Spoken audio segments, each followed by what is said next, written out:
नमस्ते दोस्तों, मैं हूं आपका दोस्त भगवती प्रसाद पुरोहित एडवोकेट। आज के वीडियो में हम समझने वाले हैं कि विनिमय का नामांतरण कैसे होता है।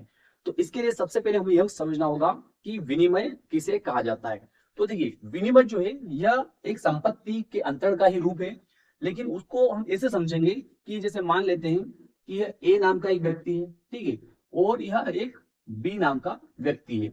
अब यह एक खेत है, ठीक है, इसके पास में यह एक खेत है, ठीक है, इसी तरीके से यह एक खेत है और इसके पास में यह एक खेत है, ठीक है। अब यहाँ पर यह खेत जो है यह ए का खेत है, यह खेत जो है यह बी का खेत है। इसी तरीके से यहाँ पर यह खेत जो है यह बी का खेत है और यह खेत जो है यह ए का खेत है, ठीक है। अब यहाँ पर क्या होता है कि ये ए जो है ये चाहता है कि इसके दोनों खेत एक जगह हो जाए और ये बी जो है ये भी चाहता है कि इसके दोनों खेत एक जगह हो जाए।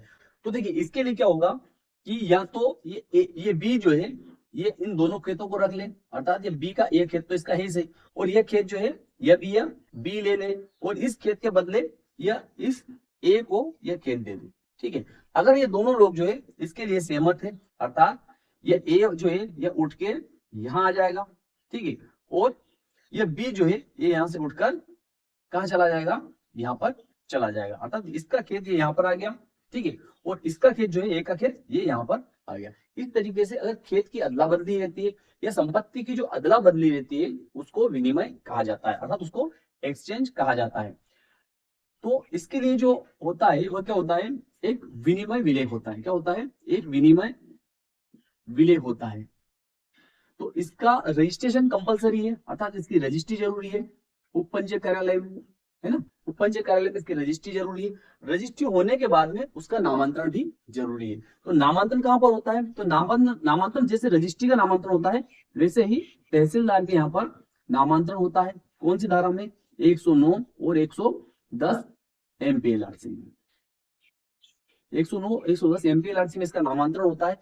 लेकिन विनिमय जो रहता है यह इस जमीन के संबंध में और इस जमीन के संबंध में केवल एक विलेख होता है। क्या होता है? केवल एक विलेख होता है, अर्थात केवल एक ही दस्तावेज होता है और एक ही दस्तावेज के आधार पर दोनों लोगों के नामांतरण हो जाते हैं।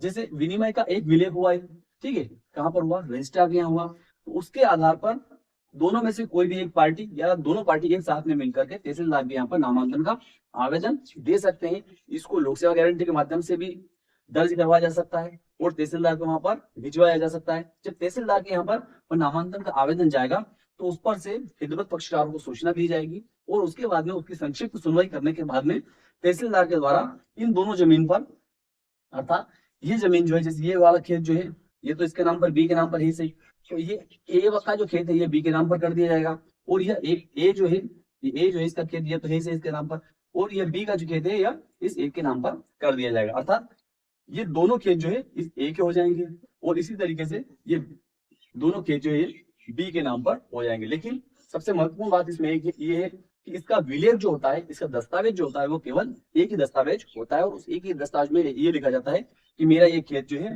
ये इस ए को दिया है और ए ऐसा लिखेगा कि ये मेरा खेत है यह इसको बी को दिया है। इस तरीके से उस दस्तावेज में लिखा जाता है। तो मैं विश्वास रखता हूँ कि आज की जानकारी आपको अच्छी लगी होगी। अच्छी लगी तो इस वीडियो को लाइक कर दीजिए। इस चैनल पर आप नए हैं तो चैनल को सब्सक्राइब कर दीजिए। फिर मिलते हैं अगले वीडियो में, तब तक के लिए जय हिंद जय भारत।